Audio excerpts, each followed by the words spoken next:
at the root of all suffering is attachment. And right now you are attached to an outcome that chances are is not going to manifest. And the harder you hold on to that attachment, to what it is that you feel you must have, no matter what, it is practically impossible for you to get clean.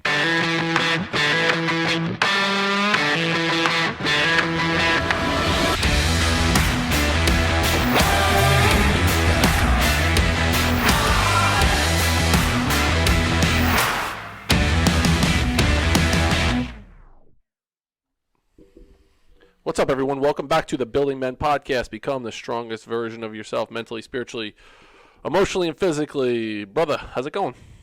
I'm doing great. Look at you, cameraman. Camera one, camera two. Camera one? That's Wayne's World. Camera two. Yeah. Right? Yeah, it sure is. So real quick, fun story. We were talking in between podcasts today, and it made me think about a story from my upbringing, from my childhood. You were talking about mom and dad were on vacation. And so when I was 17 years old, mom and dad went to, you were little, you were staying with us. They went to Florida. And so it was me, Tara, Megan, and you. I was, I guess, responsible enough to be in charge. You were 3 years old at the time. And we threw a fucking rager. We threw a big party. And I'll never forget this. Like we had kegs of beer. I don't know who got them for us, but we had kegs of beer. You and Megan were upstairs sleeping, and we had like 50 people at the house, high school kids at the house. I was at the house? Yeah, I just thought about that right now. I was 17, you were 3, and I was in charge of you, and mom and dad were either on a cruise or in Florida or some shit. I don't know, maybe they were like swinger party or something. Who knows? I don't know. But listen, I was in charge, and we had a party, and I'll never forget this. I was at the table, and I poured myself an ice cold beer, and I knocked it over. And I was so mad, I got up and I punched a hole in the wall.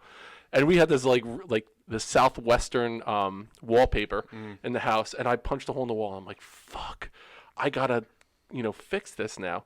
And so I'll never forget, before mom and dad got home, I was like, I tried to fix it, I couldn't do it because the sheetrock had to be fixed and then the wallpaper had to be fixed. So I wrote him a note, and I said, we gotta ask mom about this.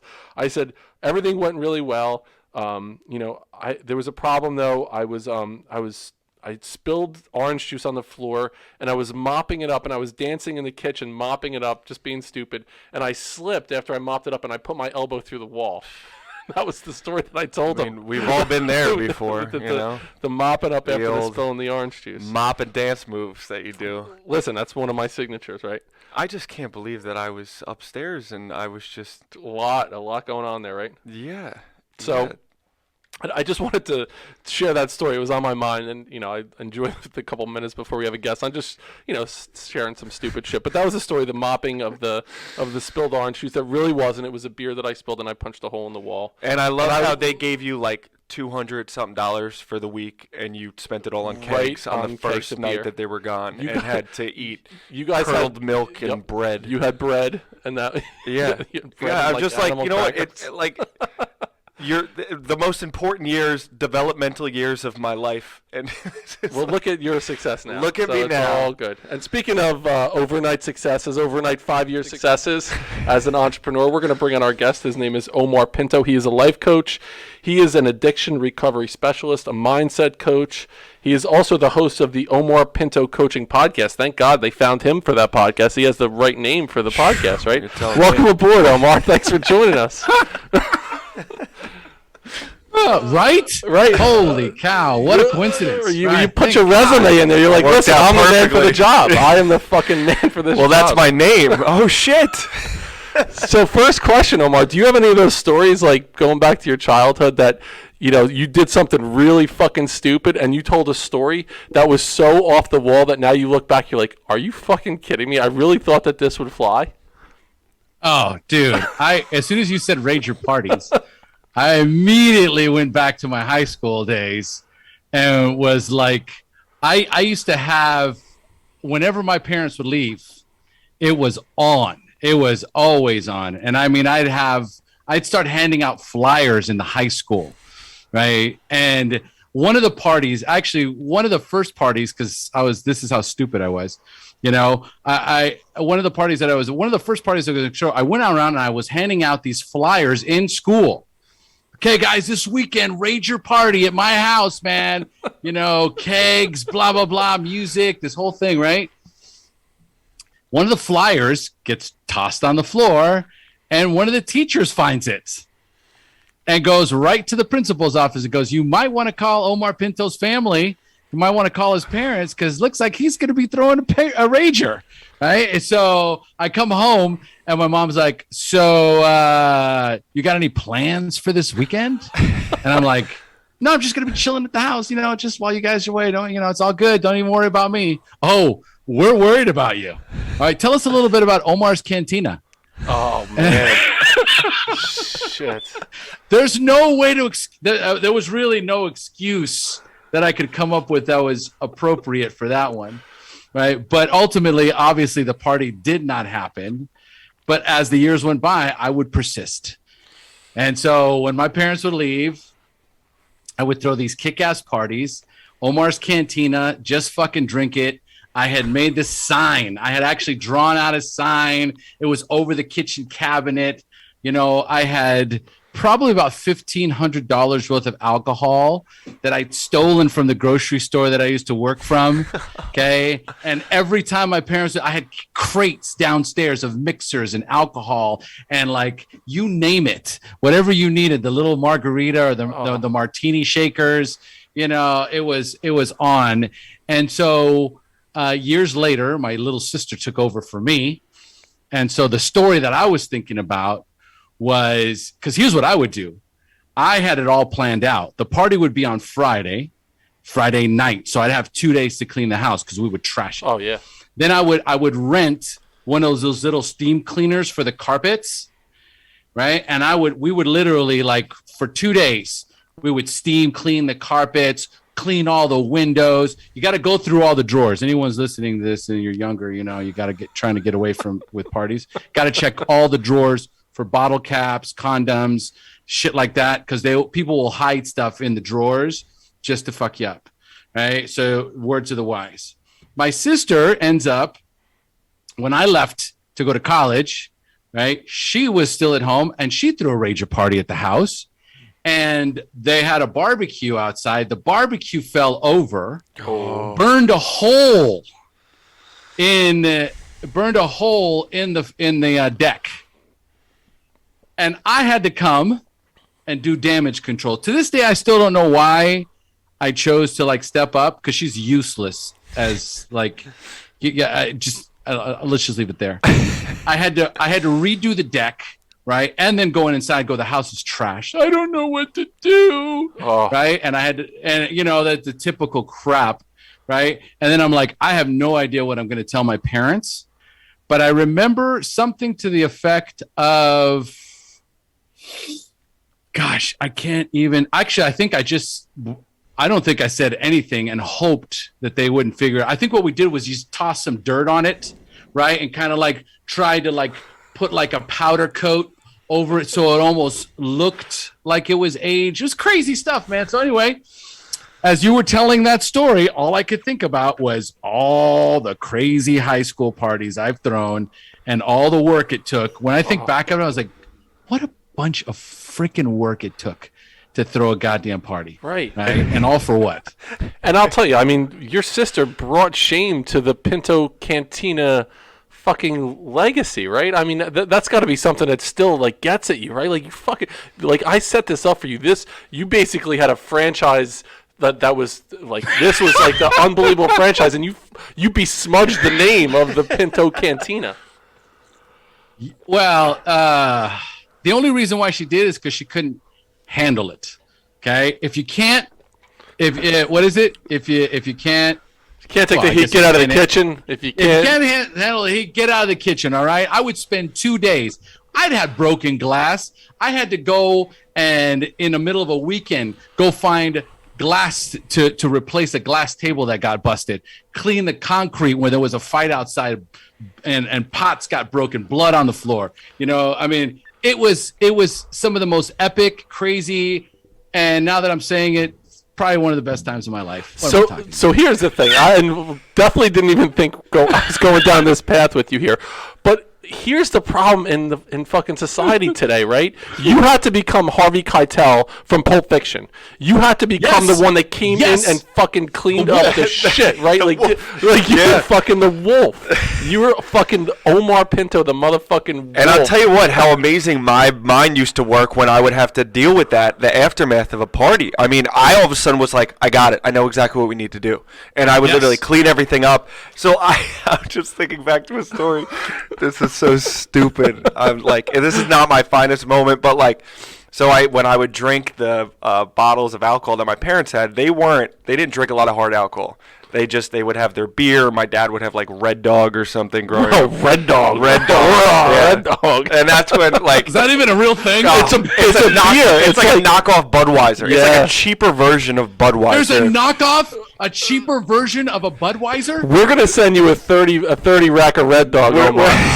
We're gonna spend the $3 and whatever it costs to ship to Costa Rica. Yeah, it's worth it. Red Dog. But so I took their bottle of Finlandia, and over time I just kept drinking and pouring a little bit more in like a water bottle or something. And before I knew it, the whole thing was gone. Right? And I'm like, oh shit. So I'm just like, they don't even drink it. I'll just fill it up, the whole thing up with water, not just diluting it. The bottle of Finlandia was now a bottle of water. So sure enough, Thanksgiving rolls around. I don't know if you remember this, but Mom's like, I'm gonna have a screwdriver. A screwdriver. She's like, ooh, let's make screwdrivers today. So she's like, here we go. And so she pours herself a glass of this, and she's like, wow, this tastes great. She has like 3 of them. She's like, I'm feeling a little loopy. Like, she's literally like acting like she's drunk. And one of our family friends comes over, and he's like, oh, can I have a glass? She pours it one for him, and he's like, Pat, there's no alcohol in here. This is like, I don't know what the fuck you're talking about. All the while, I'm like sneaking into my room, like, oh fuck. I absolutely love that. And here's the thing too, in your journey, and we'll get to some like men's development and life coaching and whatever eventually, Omar. But here's what's missing today is you learn so much about yourself and so much about navigating difficult situations in the cleanup post party. You have to think about things on such a deep level. It's like going through an experience of like, holy fuck, like there's let me find every cigarette butt that could possibly exist here, like every cigarette butt, like every bottle cap, all that shit, and you have then you have to problem solve. You have to like navigate. You put yourself in their shoes. Situations. Like, what are they going to do when they walk in here? Right. So again, didn't want to go down. Didn't think we were going down this path, but really, the wolf, the fucking wolf. The wolf. Omar taught us like that. what? Yeah, we need to like get the logo going, and you just give us a couple royalties. You know, once you have the logo out there, we'll talk about that later. Even just the beard. I mean, I could just fucking see it right now. Yeah. The wolf with a pair of glasses on. And, it's perfect. Yep. So Omar, I'm just listen. If you could picture the wolf, okay, and how he came into this into the scene, right? Deadpan, serious as shit, like no joke. This is how I show. Now that I think about it, it's like crazy. This is how I show up at the development. Whenever I show up, you know, and there's all these construction workers working there, and the architect there, and I show up like the fucking wolf, like just this scowl on my face. Yeah. I'm looking for shit like my parents. Yep. Oh my God. Like I am looking. I'm like, what is this? Can someone explain this to me? Oh, this is. Seriously, can someone explain this to me? I'm just trying to understand, right? And I'm like, oh my God, this is where it comes from. Yep. My parents used to come home. My father we used to call him the sergeant, okay? And they'd come home, and my dad immediately had that same look on his face. Oh my God, there it is. Yep. And he'd come in like this. He wouldn't like, hey son, how are you? You know, how was your weekend? He'd come in, hey, what's going on? And I'm like, hey, Dad, how was the trip? Hold on. And he would just start going through the house, and everything is spotless. I mean, you can see still on the carpet the grooves from the machine, all right? That it's like, it's pristine. The house is in better condition than when they left it. My dad's like, you threw a party. Yep.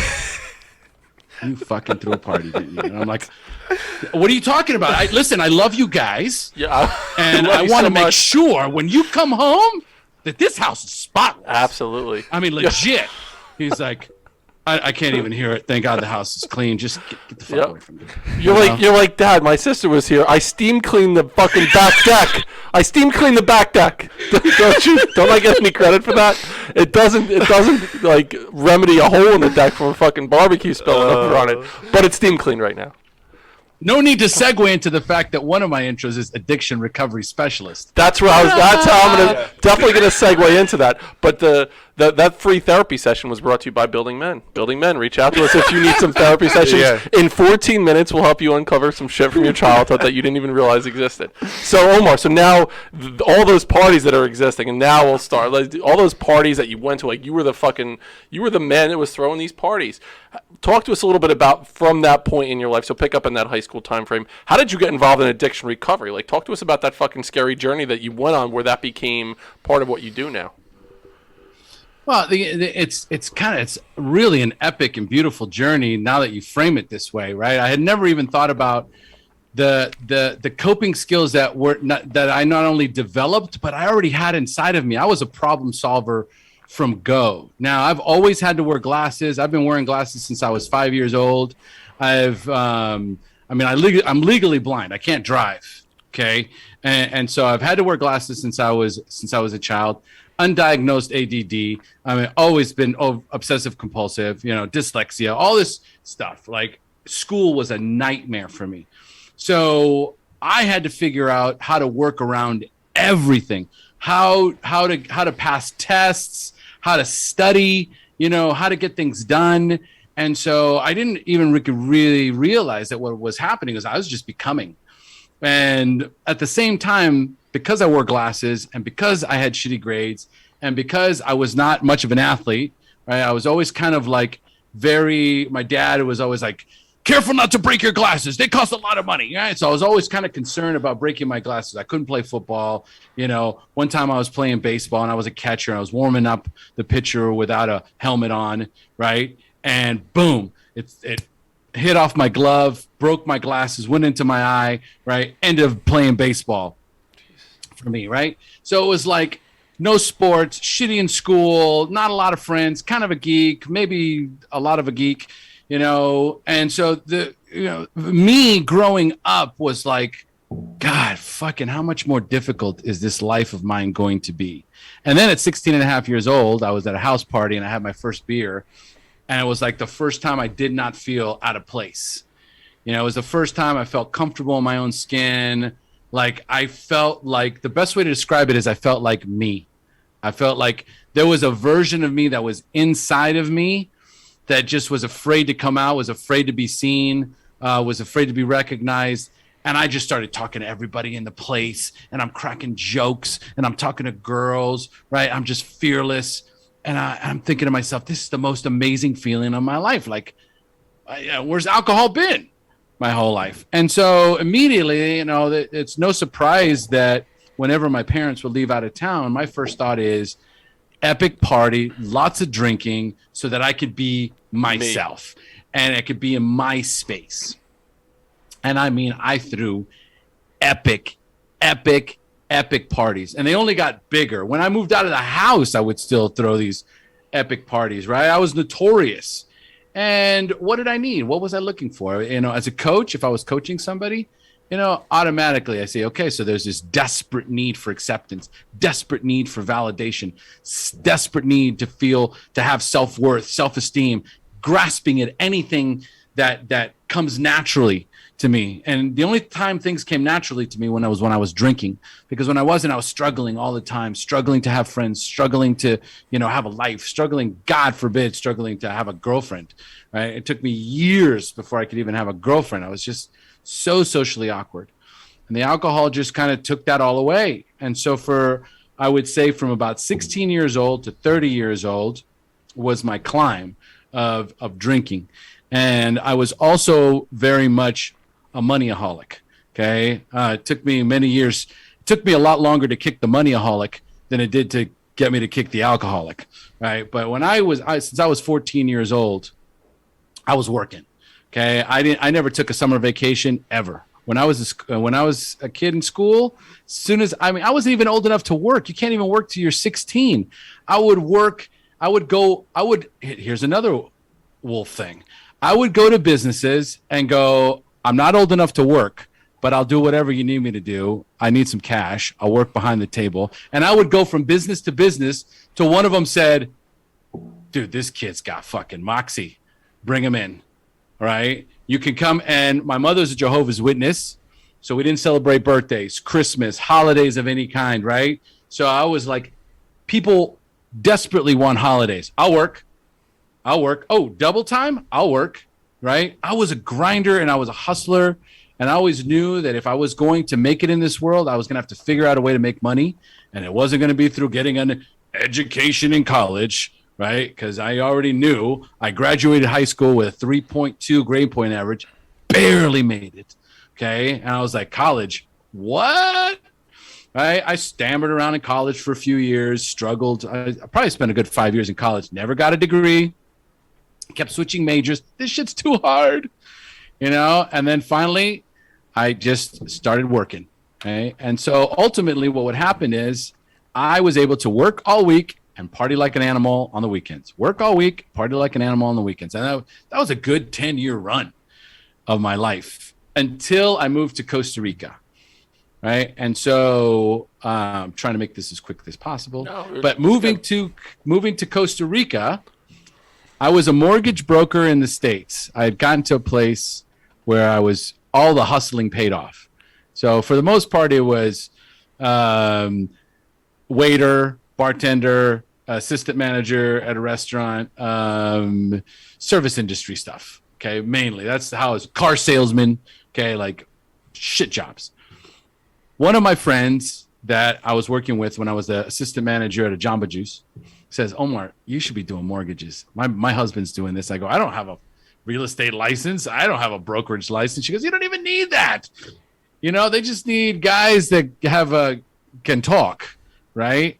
And so I got introduced to predatory lending when I was about 27 years old. I don't know if you guys are familiar with predatory lending, but there would be these companies that would have these loans that would immediately, it would go up 1 percentage point every 6 months.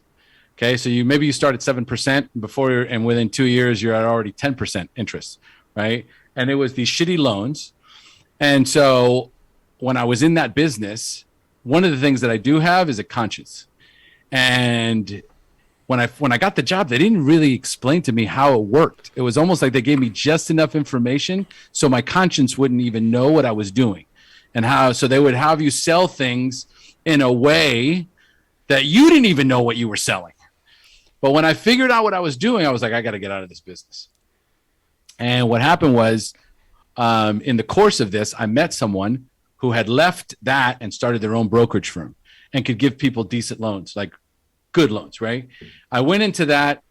The thing is, I'm a people person and I care deeply for people, right? So when people were in trouble, right, I'm a rescuer too. So I was like, oh, this guy's in trouble. We got to get him a loan. I'll do whatever it takes, right? And I would literally get loans for people that no one else could get. We used to call it creative financing. Anyway, I was kicking ass for the first time in my life. I was making money for the first time, like real money for the first time in my life. I had a girlfriend that I was planning on marrying. I had a nice car. I had a nice apartment. I was planning on buying my home. Like things were just like, I was like, oh my God, I think I've made it. Right. And at the same time, I was miserable. Like I was so unhappy and I couldn't tell you for the life of me. I know now, but at the time I was like, I'm so miserable. Why is it I'm making more money and I'm not happy and I'm with this beautiful girl and I'm not happy. And every time I spend a penny, I get angry and I'm bothered, and I don't want to go out to eat and I don't want to take her out. And I'm like penny pinching and I'm like, what is wrong with me? And I got this, I ran into somebody at a Men's Warehouse that was, just in a Men's Warehouse. I was waiting for my buddy who was getting fitted for a suit, my partner. And this guy was just kind of like, very cocky, talky. And I just started a conversation with him, right? He starts telling me about what he does. And we start communicating. We switch cards, we start talking. And from one day to the next, he tells me, you know, I'm launching an online casino and sportsbook in Costa Rica. And, you know, I think you'd be the right guy to run the operations. I think you'd be an amazing operations manager. I go, dude, and this was back in 98. Okay. This is before computers were a thing. Okay. Most people weren't using computers back then. We were still handwriting and typing and, you know, underwriting loans, right? None of it was computerized yet. And I was like, I don't know anything about computers. I don't know anything about sports betting. I don't even know where Costa Rica is. Is it Costa Rica? Is it Puerto Rico? Is it, you know, just geographically challenged? I had no idea. And so he gives me this video cassette. It was a VHS. That's how long ago. Yes. Gives me a VHS. I go home. I put on this VHS, and there's guys in Costa Rica, younger than me or my age, making millions in the online gaming. And I said, this is it. Oh my God, I'm going to be a millionaire by the time I'm 35 years old. Boom. I'm going to Costa Rica. So that's what it was. You know, they triggered the right button. I came out to Costa Rica. I launched this online casino and sportsbook, and instantaneously was surrounded by other Americans that had come down here. Every single one of them was doing tons of cocaine, you know, smoking weed all day long in the office. These massive bars inside the office. So basically they were just partying and drinking all day. And I was like, what is this place? Oh, I've never seen anything like it. I've never been in an environment where partying and business basically go hand in hand. And so at that point, I was previously to moving to Costa Rica was a weekend warrior. And I did my first line of cocaine a week after I moved to Costa Rica. And my life transformed instantaneously for the absolute worst. It was just, as soon as I did my first line of cocaine, I literally thought I was 10 feet tall, bulletproof. I was the smartest guy in the room, the best looking guy in the room. Okay. An actual savant, a genius. It was just absolute insanity. And when we talk about someone who is desperate for validation, desperate for acceptance, desperate to feel self-worth, okay, and acceptance, then this right here was the magic remedy to make me feel as though I could fit in anywhere. And what happened was, at the same time that I picked up the addiction to cocaine, it was still a gradual climb before it became a big issue. At the same time, I met this beautiful Costa Rican girl that I fell in love with immediately, like the moment I saw her. My girlfriend in the States, it was like she just like disappeared. We'd been together for a year and a half. I forgot I had a girlfriend. I forgot I had a business in the States. I just completely lost my mind. It was like a version of me had died, got on the other version got on a plane, landed in Costa Rica, and started a brand new life.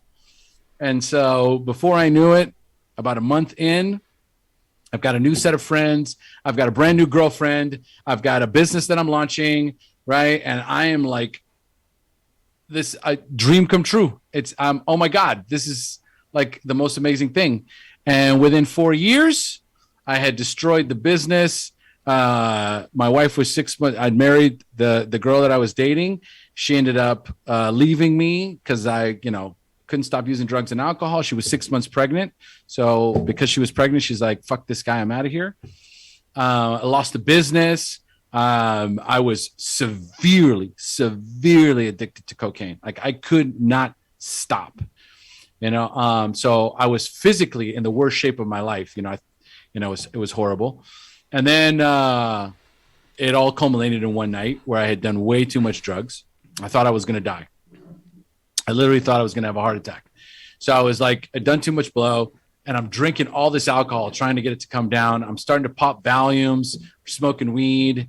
And then at some point I thought to myself, dude, how much drugs have you consumed in the last hour? I mean, I've lost count of how much I've consumed and nothing's helping. And I think I'm going to have a heart attack. And this thought came to my mind that said,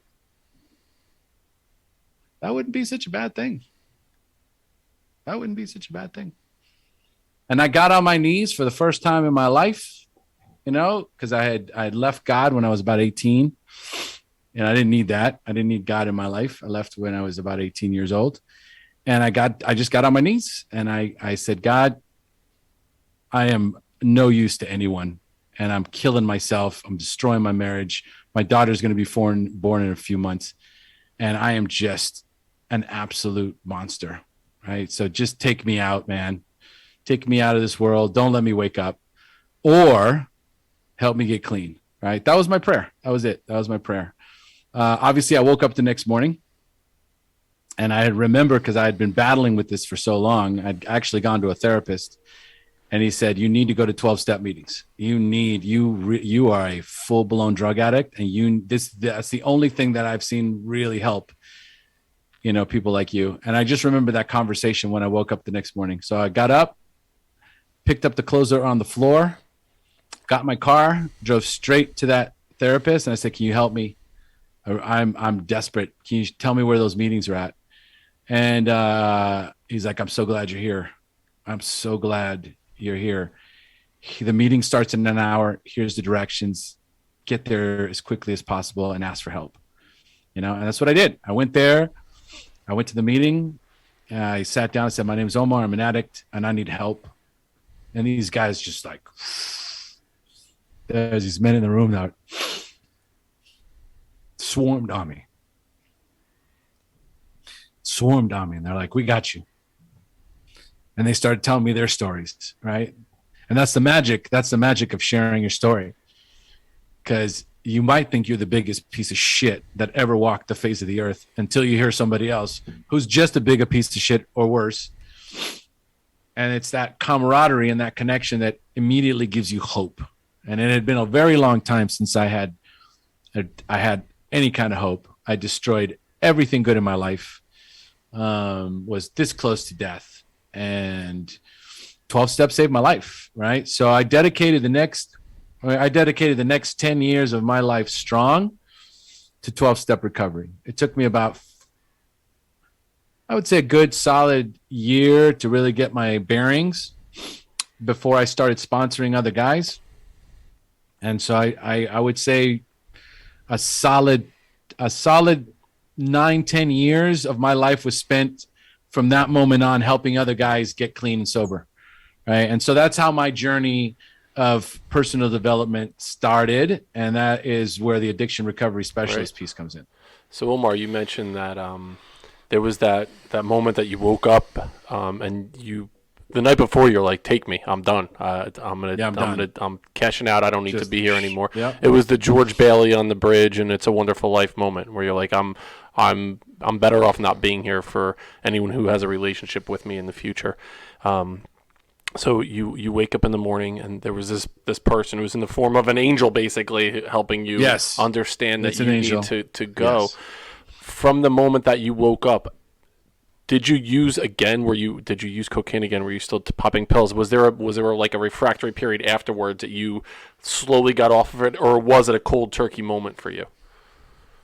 It was a cold turkey moment for me, which was another realization of like a miracle, because I could not stop. And so from the moment I got up, drove to the therapist, got to the meeting, shared, got the help that I needed from those guys. It was the first time I went 24 hours without using anything. And I was able to get to that next meeting the next day because I had meetings there every day. Right. And I wasn't working, so I could make a meeting every single day. So as long as I could make a meeting every single day, I knew I had a shot. So every single day I was showing up to those meetings, and then 24 hours, and then 48 hours, and then 72 hours. And this went on for about 5 months. And I was going strong. And then there was a bump in the road. I found out that my wife was seeing somebody, and I just fucking derailed. I came unhinged, and I relapsed. I went back out and used, and I had an epic 2 month. I would call it an epic 2 month night of the dark night of the soul, because it wasn't just a night. It was an entire 2 months of me trying to get high and not being able to. Okay. It was just miserable. I was paranoid. I was all gacked out. I could not feel relief in that period of time. And I finally, towards the tail end of it, there was this beautiful realization that even if I want this, even if I want this to work, even if I do want to escape and numb and soothe myself with drugs and alcohol, that is no longer an option, because there is no joy in it. There is zero joy. There's zero relief. It's only more pain, more suffering, more fear, more anxiety. And I just remember I got a new sponsor, and he said, "Are you willing to?" I said, "Dude, I need help." He says, "Are you done?" I go, "I'm fucking done, dude. I'm done." He goes, "Are you sure?" I said, "Yeah, I'm done." Right? Because I asked him to be my sponsor, and he says, "Are you willing to go to any length?" And I was like, "Absolutely." And he goes, "Do you know what that means?" I go, "No." But I didn't care. You know what I mean? Like, I don't care what it is. Do I have to wear a dress? Do I have to jungle, chihuahuas? I don't know. Whatever it is, I'll do it. He goes, "Are you willing to let God into your life?" And that right there is the difference between guys like me that make it and guys that don't. That question is usually the biggest stumbling block for anyone that's trying to get clean and sober. Are you willing to let God into your life? And I was like, dude, I'll let anyone in my life right now that's going to help me. Right. And so from that moment on, right, it was a spiritual journey. Right. It was just this introduction of a higher purpose and a higher power that is intervening here. He's like, there's no coincidences, all the shit that happened for you to get to this moment right here, right now. And if you think it is, you're sadly mistaken. So if you're going to get clean and sober, here's what you're going to have to do. Right? And boom, he just read me the riot act. You're going to come to meetings for 90 meetings in 90 days. And I don't want to hear fucking bullshit about it. We're going to meet every Monday. You're going to have step work to do. You better have it done on Mondays when we show up to meet. You're going to stay away from all the people, places, and things where you were partying with, all your friends, dead to you. Cut them out. Okay? Your ex-wife right now, or your wife currently who's divorcing you, right, is like your kryptonite. So you need to stay as far away from her as possible. Okay? Because all it's going to do is going to trigger you. It was all I could do was at that point was like, yes. Whatever you tell me to do, man, whatever you tell me to do. And for a solid year of my life, if that man told me, okay, the toilet paper roll, no, you've got it on the wrong way. You have to turn the paper roll so the paper comes out from the back side, not from the front side. Yes, sir. Okay. All right. You don't buy already the ripened bananas. You buy the green bananas and you be patient and wait for them to turn brown. Yes, sir. Yes, sir. May I have another? Absolutely, sir. Thank you, sir. Okay. You wake up at 6 o'clock in the morning and you make your bed, not at 7 o'clock in the morning. Yes, sir. Thank you, sir. Right. Anyone who's listening to me right now, if that's not what your commitment is, when you're deep, so deep in the addiction, and it's got its hooks in you so deep that you don't know where it begins and you end, then that's the only shot you got, is you have to basically divorce yourself from making choices for you. You got emotional before, Omar, when you started to talk about initially when you went to to the 12-step program. You were talking about all these men that open up their arms to you, and then after that, you had the relapse. You went on this 2-month bender, and then you found the sponsor who was the one who lit the path for you in the future. As you think back to those moments, is there a piece of advice or two that sticks out to you that if you didn't hear this phrase, this quote, this advice in this moment, you don't think you would have been able to keep going in that direction? There is just countless, Dennis, countless. All the cliches, there's a million cliches. They're not a million, but there's a ton of cliches in 12 steps. Fake it till you make it is one. Like, are you willing to go to any length? Yes. I don't even know what that is. Right. You know what I mean? Are you willing to let God into your life? Yes.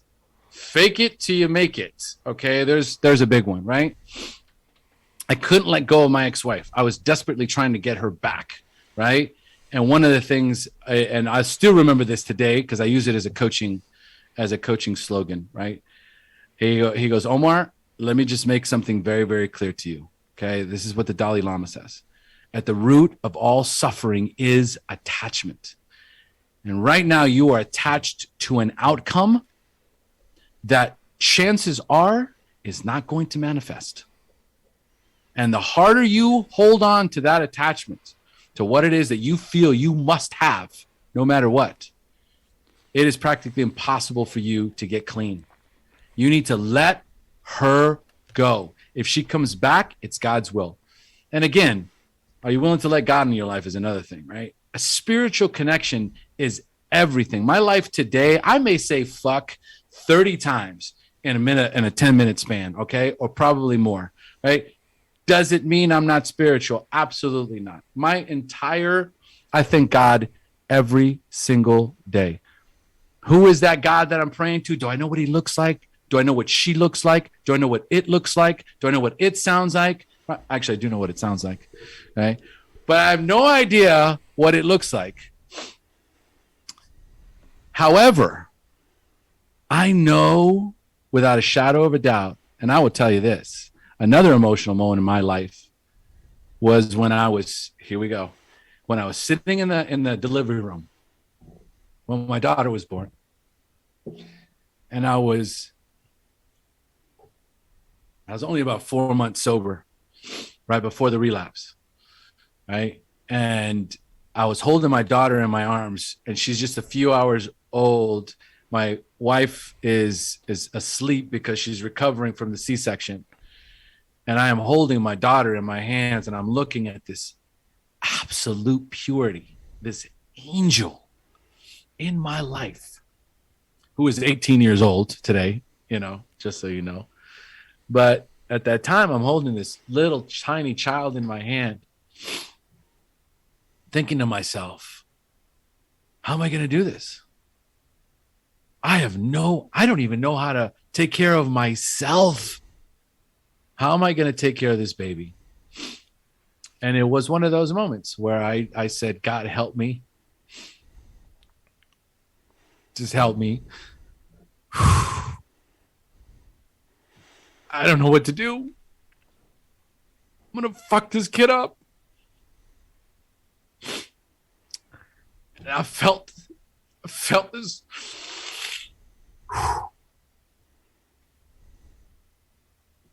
I felt this warmness surrounding me. Like, it's going to be okay. It's going to be okay. And even though a few months later I would relapse, even when I came back from it, the presence was always there. The presence was always there. It was like, you're going to be okay, Omar. You're going to be okay, man. And as a matter of fact, it was in that moment where I was sitting there and I was thinking about her being 15 years old and someone asking her, so what does your dad do for a living? And her saying, my dad died of a drug overdose.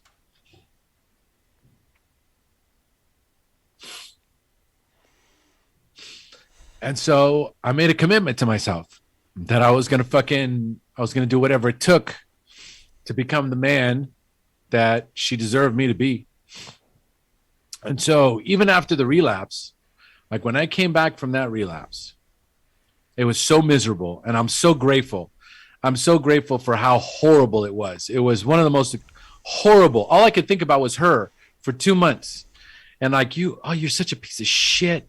And you lied and you're asking God for help and you're fucking out using again. And I mean, it was nasty. That's just a small example of day in and day out of the fucking verbal abuse I was putting on myself every single day, just until I could finally stop and get that new sponsor. And that was May 26, 2003. She was born February 26, 2003. On May 26, 2003, I took the night before I had done my last cocaine, alcohol, weed, whatever the fuck it was, right? And dove head first into recovery. It was that moment. It was a moment that's indescribable. It's really hard to even just I'm sure just by listening to my story, it's impactful enough to recognize that there's no words really to really express what a spiritual connection is. Is absolutely paramount. I couldn't have done this without him. I couldn't. I prayed in ways that I had never prayed before in my life. And he delivered every time. He'd either put the right person in front of me, or he'd put the right message in front of me, or I'd be watching a fucking commercial, or listening to a song, or reading a passage in one of my books when I was, studying in 12 Steps. And it was a constant, like a beautiful mind, like I'd be reading something. Oh my God. No, that was for me. I'd be watching something. Oh, that was for me. It was a constant. It would just be like boom, boom, boom. But it's because I was open to it. I had opened that door like wide open. And I said, whatever it is, whoever you are, where, I don't care. I don't care what it is. Right. All I know is right now, it's the only thing that I can count on. And to this day, I'm 50 years old. My daughter's 18 years old. I have a life beyond my dreams. I'm a 6-figure entrepreneur that works from home. I work from home coaching people. This is what I do. I talk to people every single day, and I make 6 figures a year. Okay, go figure, right? From a guy who 18 years ago prayed for death, is building a 4,000 square foot house on 2 acres overlooking the city in Costa Rica. Massive success. Been married 8 years to an amazing woman, right? Who without question, God put in my life, and there's no comparison to the man that I was then to the man that I am today, simply because I made the choice to completely surrender anything that I thought was important, or anything I thought was the right thing to do, or any decision I thought I needed to make. For 1 year of my life, I surrendered completely to my sponsor, to the program, and to God. And I owe everything to that year, because it was from that year that I learned everything I needed to learn about how I was going to navigate the rest of my life. That was, I could feel all of that while you were speaking about that, and I really appreciate you sharing. And like you put it, surrendering, right? That's such a big part of it, and having faith in something bigger than yourself, that there's something out there for you, and once you allow it to run its course and kind of give in to that, rather than trying to control and dictate how this goes, but believe that there's a path for you that's out there. There's so much that comes in that, and like I could feel that when you're saying that, and I think more people need to realize that, like whatever you believe or think, having the ability to have faith in something bigger than you is so important. And I wanted to revisit when you were talking about earlier on about how, like, for the first time you could be yourself, right? When you would drink, you could finally be you and open up. And for myself, at least, I know when I would drink or I would use drugs in any capacity, I felt like I was being my authentic self, like you said, and that really hit home with me. Like for the first time, I was like, I could talk like I want to talk. I could act like I want to act. I'm confident that I know is within me, but it finally can come out. I can present because I would be so scared to present, so I drink before I would do presentations. I would use Oxycontin or Xanax or whatever I could get my hands on before I would do these things because I knew I could be myself. So my question is like, did you have to rediscover who you were when you became sober? Like, did you have to kind of peel back these layers that you were numbing and avoiding and to be like, who am I without this? Like, how do I bring up that person that's in there? Because I think that all these drugs end up just bringing out who we really are, but we need to do that without those, needs, those, the drugs or alcohol that we rely on this whole time. Yeah, that's and I love that question because I've answered this question a few times. Right, the beautiful thing about that awakening, right, and you discovering your most authentic self. It doesn't really matter how you do it. When with the undiagnosed ADD, I was probably about, I don't know, let's just say I was probably about 10, 11 years also into my recovery where I felt comfortable going to a psychiatrist to discuss my ADD. And he put me on Ritalin. Okay. Now, Ritalin's a methamphetamine. Yeah. So, I mean, hello, it's addictive. Right. And so, but it was time released. And I talked to my sponsor about it. I'm like, dude, you know what? I'm just tired of this. I'm tired of the fact that I can't be in a business meeting without either falling asleep or being completely scattered or all this. It's just too much. I want to see. I think I have enough time right now. And he's like, I got your back. Just stay close to me. You take it as prescribed. Let's see what happens, right? You should be okay. So I did it for about 6 months. And the first 2 weeks were terrifying because it takes about 2 weeks for your body to adjust to the medication. So you're just kind of jittery and antsy and kind of like up, right? And I was like, ooh, this feels familiar. I don't like this feeling. I'm out of control. I feel like, like that cocaine kind of like high, kind of like, oh, this is fucking, it's methamphetamine. Hello. And so, but what's funny is about 2 weeks in, it was like the jitters were gone, that high was gone. And it was like, if you ever watched that movie, Limitless. Oh yeah. Good one. And I mean, all of a sudden it went from 100 screens whoosh, to one screen. And I was like, I can focus on any one thing at a time right now without being distracted. Felt like it was the most euphoric feeling again, right? I was like, oh my God, this is amazing. Right. And so for about 6 months, I was killing it.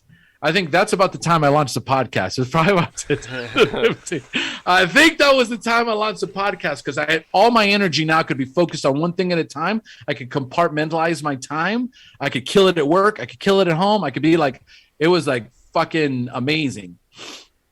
So I think in that time frame, I'm pretty sure I launched the podcast at that time.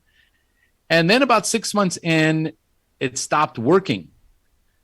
In other words, I would get for the first part of the day, I'd get a couple of hours where I was feeling really focused. And then the rest of the day, I was feeling this kind of like sort of like twitchy, sort of like gacky feeling, like just like when you do too much blow. And I was like, oh, this is not good. So I went to the psychiatrist and I said, listen, I don't think it's working anymore, blah, blah. These are some side effects that I'm feeling. He goes, oh, we got to up your dosage. And I said, and here's where the beautiful thing about being 10 years in recovery, right, and knowing yourself well. And I said, yeah, that's not going to happen. So guess what? I'm just going to go back to dealing with it, right? I've been dealing with it, for 40 years of my life. Here's the interesting thing that happens. Whatever got corrected in those 6 months, it's stuck. Okay, so my ADD, kind of like my glasses. Okay, so I got laser surgery, but I have stigmatism, which means that when you have stigmatism, it changes year to year, no matter what. So I got laser surgery, but still about a year or two later, I had to get glasses again. but they were not even half the size. It was like a quarter of the size. The prescription was a quarter. And so my ADD, I feel like it was a quarter. And so when I stopped using drugs and alcohol, there was a part of me that's like, dude, you know how to be you. You learned it when you were out fucking partying like a man. And it was just kind of like this sort of like, I just have to trust myself enough to let go, because you know how to act. You've been there. You know how to like have fun. Just put the music on and allow yourself. Yes, in the meat suit, it feels a little awkward when you're kind of just first, whenever I'm at a party and it's, dude, it never fails. My wife just cracks up. I'm like, oh man, we're going to go to your friend's party. Oh God, I hate people. And oh God. And it's like social anxiety. And she's like, what are you talking about? Every time I take you somewhere, by the end of the night, you're the guy leading the conga line, out of control, the life of the party. And I'm like, oh God, it's the workup. So I always get there. And it's always like, I'm just sitting there. I'm not doing shit. I'm just kind of chilling. Nothing's going on. I'm not doing anything. The music starts. Things start happening. People start moving. I start inching my way over to the dance floor. Just got, do the white man shuffle, that kind of thing.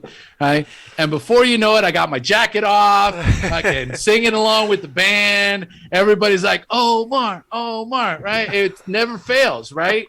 So it's this beautiful humanness. Like, you have to recognize that you're a human being. As you're listening to this, you are and will always be a human being. And there's certain things that you can take that help you alter the human experience, right? And they can work. They work for a lot of people, but they can also be very dangerous and fucking ruin your life. Let me just assure you that if you could just get through the awkwardness of being human for the first hour or so, something happens. And you start kind of like getting into your groove. And I don't know, I honestly can't tell you if that will work for everyone that hasn't really truly experienced being themselves like, we have, right? We've experienced that feeling of being ourselves through drugs and alcohol. But the memory is there. Like, the neural pathway has been created. You are a funny, fun, charismatic life of the party. Okay? You inherited it from your father. That's who you are, man. Get out there and do it. And once I start, there's no stopping me. You've learned to become Frank the Tank without the alcohol. You've kind of been able to do that. Yes.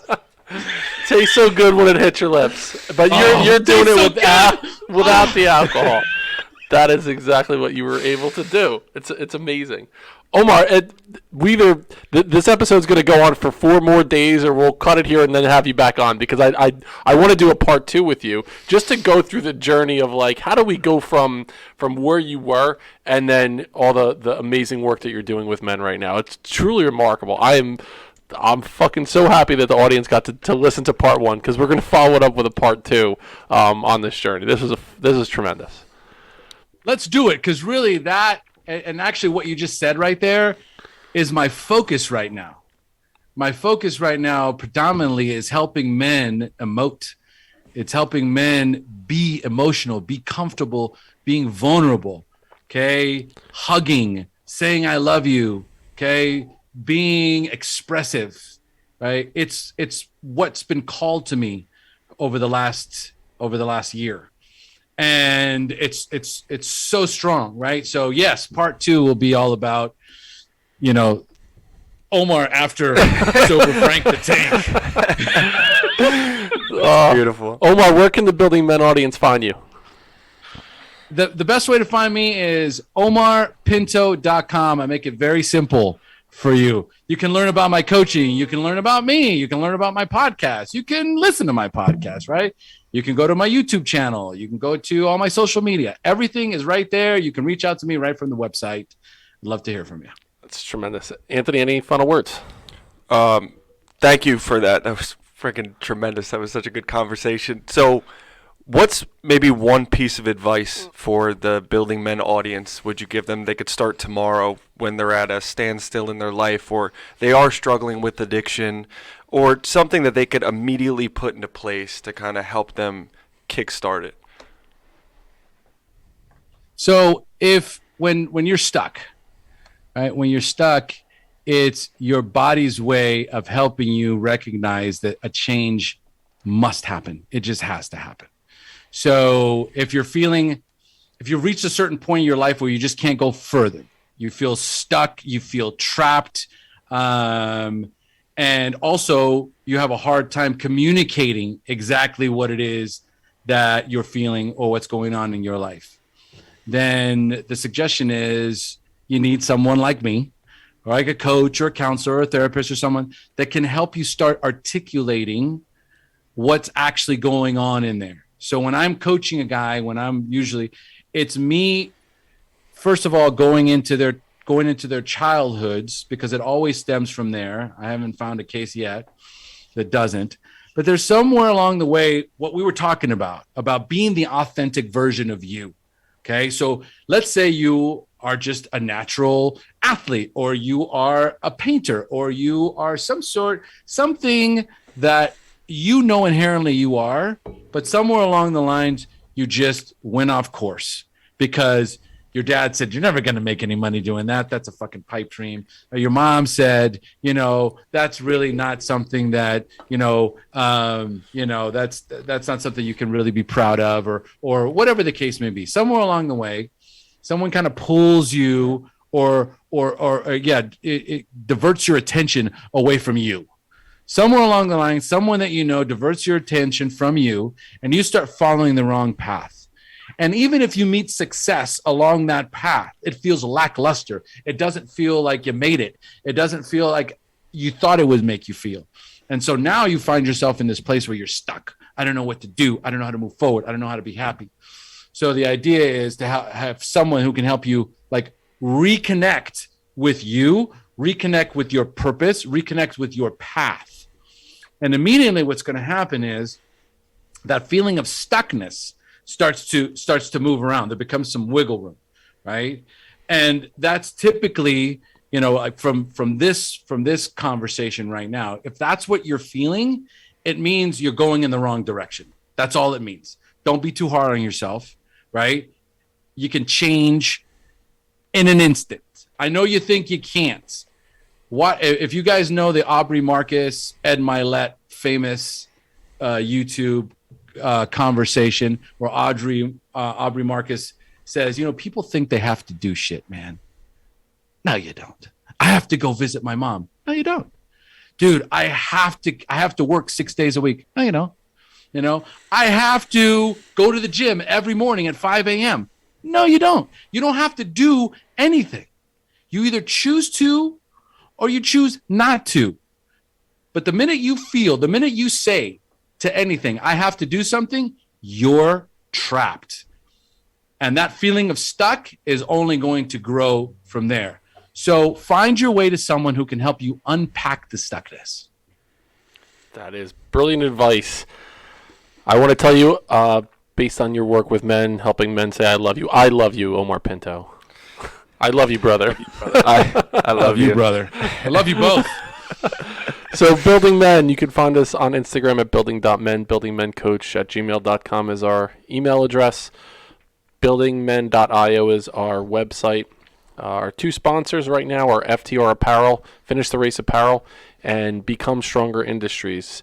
We're working with Chase Tollison and Austin Linney. We created a men's retreat. It's called The Hero's Journey. We'll be publicizing it over the next couple weeks, and that will be from April 29th through May 1st in Lake Tahoe, California. So we're looking forward to that. You'll find out more information about that. Go a step further than you thought you could go. We'll see you next time on Building Men.